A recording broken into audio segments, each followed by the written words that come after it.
One of the greatest obstacles to crafting health and wellness is identifying and controlling inflammation. It's at the core of all complex and chronic diseases, and it's the driving mechanism that underlies the most common symptoms that people like you struggle to overcome.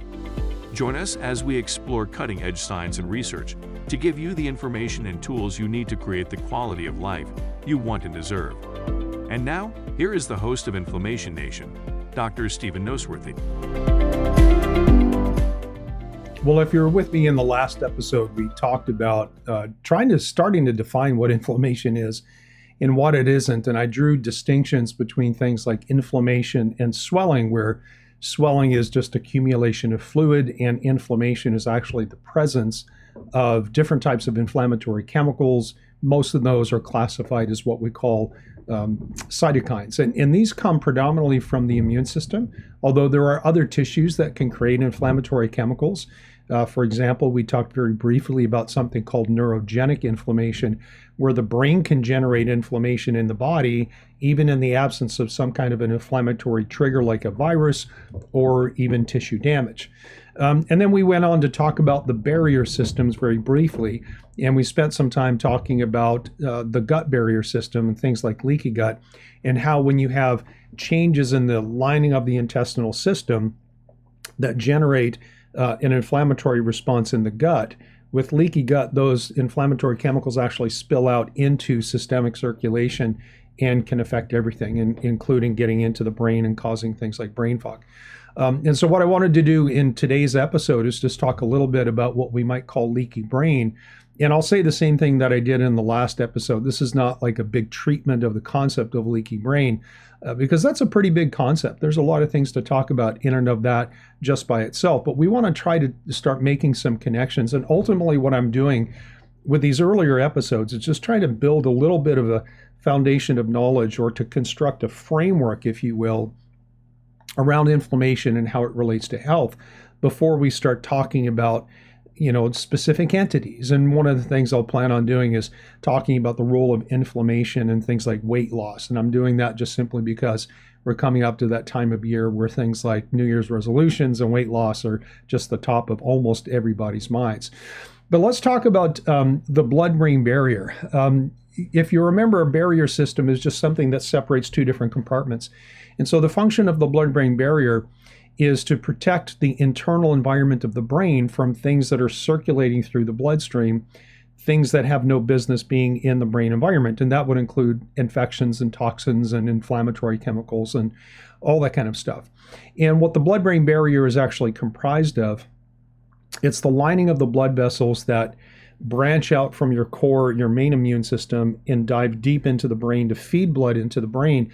And the lining of those very small capillaries, the endpoints of that vascular system, act as the same type of barrier as we see in the gut environment. In fact, if you were to look, say, at a scanning micrograph, or even just a pictograph, like an image, a drawing of the gut barrier and the blood-brain barrier and a leaky gut and a leaky brain, you're going to see exactly the same thing.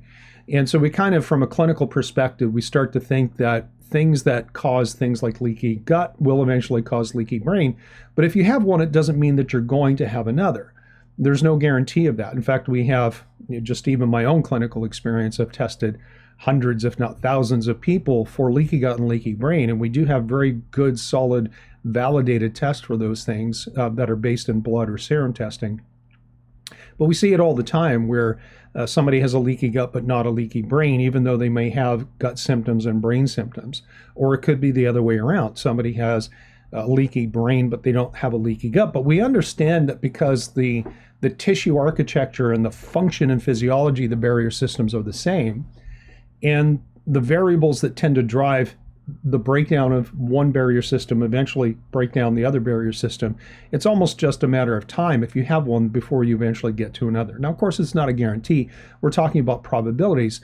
But the longer somebody has been sick for, the longer that somebody has been walking around in their daily general life in a heightened state of inflammation, and they have issues with their gut barrier, eventually they're going to have an issue with their blood-brain barrier. So the big question then becomes, well, how do I know my brain is inflamed? And if you've listened to the last couple of episodes, you hopefully will remember what the answer to that is. The two main things, they're actually going to give you three different things. that tip us off that somebody has an inflamed brain and probably as a result has a leaky brain or a faulty blood-brain barrier are three main things. Number one is brain fog.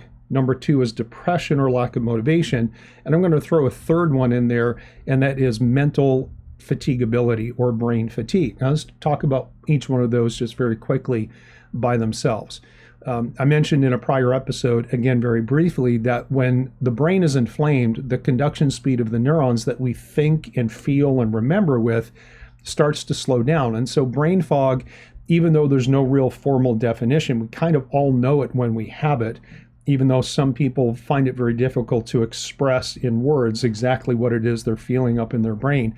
But nevertheless, what we typically see when someone has brain fog is that they complain of slow mental processing. I've had people explain it as in they feel like they're thinking through a deep ocean, that their thought process is slowed down. They can't make decisions. They get overwhelmed very easily. The quality of their decision making is not as great as it should be. And so this slower nerve conduction speed leads to slower mental processing, which means we can only handle so much information at one time. The other part of that, or the other potential manifestation of neuroinflammation, which may or may not be associated with a leaky brain, but quite often is this depression and a lack of motivation. And specifically, when we look at depression, well, let's flip it around. In order for me to have a happy, positive, motivated outlook, I have to have good activation and good facilitation of my frontal lobe, particularly the left frontal lobe. This is where I look at the world and go, okay, life is good and I have plans and I'm going to go out and I'm going to do things. And it's that we lose when we lose motivation or when we start to become depressed. And I did mention before that is a scale or it's a continuum, that a lack of motivation is really just a very, very mild form of clinical depression. And so you can start with, I just don't feel like doing anything. And then eventually find yourself like, I'm in bed all day because I don't want to get out of bed, right? Those are two different extremes of the same continuum. But nevertheless, when the frontal lobe particularly is inflamed, because you can have inflammation in the whole brain or you can have it in different parts of the brain, if the frontal lobe is affected predominantly, then you slow down the efficiency of the signaling that happens in the area of the part of the brain that keeps you motivated and keeps you focused and kind of helps you to see the world as a glass half full proposition. So, in fact, when we look at the medical literature and we look at neurological textbooks, depression is viewed as a neuroinflammatory problem, not a neurotransmitter problem, at least not predominantly. So I would say if you have an issue with depression, think inflammation first, think neurotransmitters second, and sometimes it's a far second, right? Really, the main issue is the neuroinflammation. So then in having the right perspective on that is absolutely critical because it leads you into the choices that you make either for using medications or natural supplements, or if you understand what goes into making things like serotonin or dopamine or things that might drive the frontal lobe, you can approach things from that perspective as well. And so we know that lack of activation of the frontal lobe leads to loss of motivation and eventually to depression. And not neurotransmitter, sorry, I'm contradicting myself. Neuroinflammation is the primary driver of that.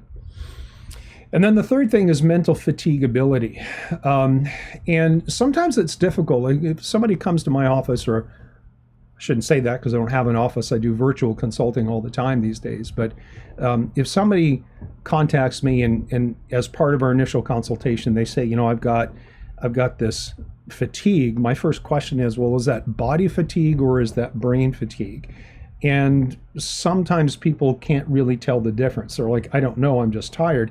And so the way that I, as a clinician, can tell whether or not somebody's dealing with body fatigue, which might be rooted in, for example, things like an iron deficiency anemia, or some kind of a blood sugar issue, or something related to kind of global energy metabolism. How do I distinguish between that and brain fatigue? And the question is, well, what happens first? Is there a sequence where the brain fatigues and the body goes with it? Or does the body go first and the brain follows? And in particular, and this is kind of the hallmark scenario, does reading, driving long distances or being in loud, busy, commotion environments like going to the mall on Black Friday, does that cause your symptoms to flare up? Does that make you tired? If we find that somebody says that their fatigue comes on after they drive their car, or after they've been reading or working on a computer for a long period of time, or if they're in a busy, crowded environment that, lots of noise and lots of lights, that kind of stuff, we know that those are very brain-heavy activities. And if those activities are driving the complaint of fatigue, I know that we're dealing with neuro-fatigue and not necessarily body fatigue, even though they do sometimes go hand in hand. And so that's just kind of like a little quick tip on trying to construct this framework that I said at the very beginning. Like I'm a huge believer in understanding the big picture before you can start making sense of all the little details. You can drive yourself absolutely bananas if you're focusing on the details without having that big picture in place to help you know where to hang the little tidbits of information that you're gathering.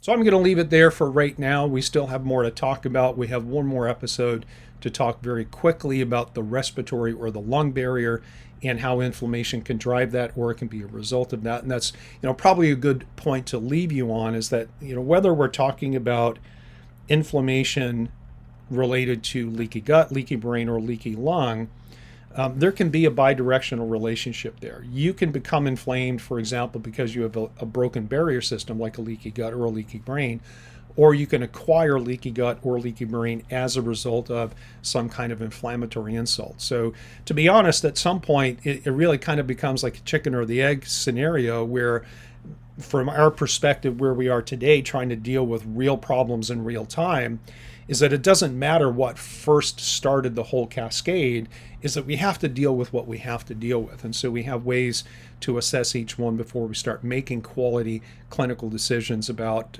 whether it's diet changes or lifestyle modifications or even nutritional supplements to try to fix those things. Thank you so much for listening to the Inflammation Nation. If you found this episode valuable, please rate, review, and subscribe to our podcast. Be the first to know when a new episode drops so that you can stay on top of your game. It also helps others like you find the answers they need. And why not head over to my main website, drnoseworthy.com, that's drnoseworthy.com, to explore my personalized functional medicine coaching programs, submit a question to the podcast, maybe take a quiz, or even reach out to me using the contact form that you can find there. We'll see you next time.